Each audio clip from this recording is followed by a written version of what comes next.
शरणम शरणम गच्छामि। मैं राधा रमन त्रिपाठी। पिछले 10 दिनों में अनेक कारण से मैं परम जी का वीडियो नहीं बना पाया P3Y पर, अनेक कारण से। लेकिन आज अभी भी मैं आधे घंटे पहले आया हूँ। बेलापुर एक जगह है, यहाँ एक मीटिंग से, तो बेलापुर से थाने आने में बहुत ज़्यादा ट्रैफिक भी होता है। लेकिन आज मैंने प्रण कर लिया था कि आज मैं चाहे छोटा ही सही या 3 परमनाद का ही वीडियो सही, लेकिन आज बनेगा ज़रूर। और कल से रेगुलरली फिर अनेक तरह की इच्छाओं के लिए पत्र के 11 वाक्य और बीच बीच में कुछ अनुभव सत्र तो अभी चला ही नहीं है। अनुभव तो हार्डली 5-7 अनुभव हम लोग सुनाए होंगे, हमने सुनाया होगा। तो परम जी की सिद्धियाँ, अदृश्य अलौकिक शक्तियाँ दिखाई नहीं देते लेकिन काम करती है। जैसे बिजली भी दिखाई नहीं देती, बिजली का कार्य दिखाई देता है, बिजली का काम दिखाई देता है। स्विच ऑन करने से लाइट जलता है, प्रकाश बल्ब जलता है।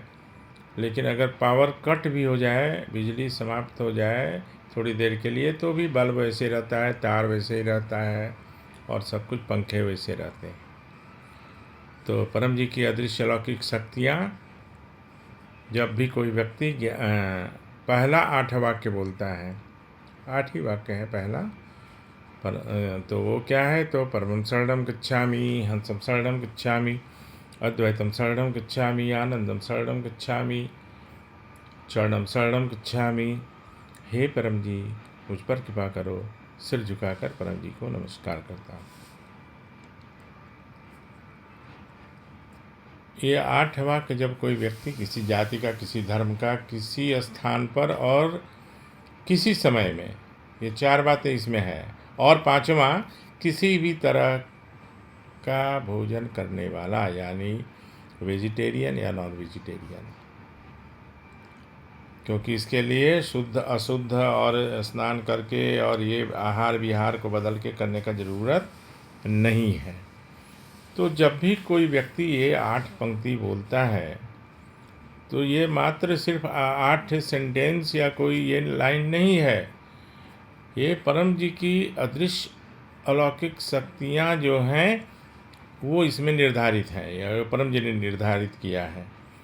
तो 8 सिद्धियाँ जो है आपके अगल बगल में खड़ी हो जाती हैं, अदृश्य अलौकिक शक्तियाँ, सिद्धियाँ जो भी कहिए, लेकिन आपको दिखाई नहीं देती है। और आपका 9वें वाक्य में वो आदेश लेने के लिए तैयार रहती है। क्या रहती है? आदेश के लिए तैयार रहती है कि आपको क्या चाहिए। और आप जैसे ही 9वें वाक्य में अपनी इच्छा रखते हैं, तो कंसर्न जो सिद्धियां हैं, 8 में से कोई एक ही है जो वो करने वाली है। 8 तो अलग अलग काम करेगी ना। जैसे मजदूर अलग काम करता है, इलेक्ट्रीशियन अलग काम करता है, मैसन अलग काम करता है, प्लम्बर अलग काम करता है। लेकिन आपके पास वो सब परम जी व्यवस्था कर दिए कि देखो तुमको क्या चाहिए, तुम्हारा काम इसमें कोई भी होगा, सब कर दे, है ना। तो 9वें वाक्य में आज मुझे मानसिक शांति दो, ये भी एक इच्छा है। अनेक कारण से ज़्यादा लोग परेशान हैं आज, पूरे जीवन में, पूरे विश्व में, अपने देश में, अपने राज्य में, अपने शहर में, जिसकी वजह से आए दिन कुछ न कुछ दुर्घटनाएं हो रही हैं, आत्महत्याएं हो रही हैं, अनेक कारण से। तो ये जो है मानसिक शांति, आज मुझे मानसिक शांति दो, ये 9वां वाक्य हो गया। 10वां वाक्य होगा, इच्छा पूर्ण होते ही पकड़ में 5 रुपये परम जी को दूंगा। इच्छा पूर्ण होते ही पकड़ में एक नए व्यक्ति को किसी भी माध्यम से P3Y सिखाऊंगा। और ये तो पत्र के 11 वाक्य हो गए।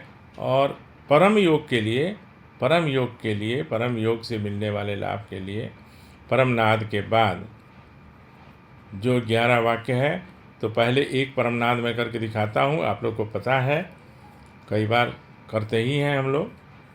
तो रीढ़ की हड्डी सीधी, गर्दन सीधा, मस्तक सीधा, आंखें बंद, होठ खुला, आगे का दांत सटा हुआ, रोटी काटने जैसी। खुले होठ से धीरे धीरे सांस लिया जाएगा, तब तक कि और आगे न लिया जाए, एकदम धीरे धीरे स्लोली। उसके बाद होठ बंद हो जाएगा, नाक से धीरे धीरे श्वास को छोड़ा जाएगा, एक ध्वनि करते हुए, है ना, मधुमक्खी की तरह। तो जैसे देखिए, इसके लिए कोई आसन की ज़रूरत नहीं है, खड़े खड़े भी कर सकते, बैठ के कर सकते, कोई आसन की ज़रूरत नहीं है कि हाथ पर हाथ ऐसे रखना है तो ये करना, कुछ नहीं, नथिंग लाइक दैट, बस। तो जैसे देखिए,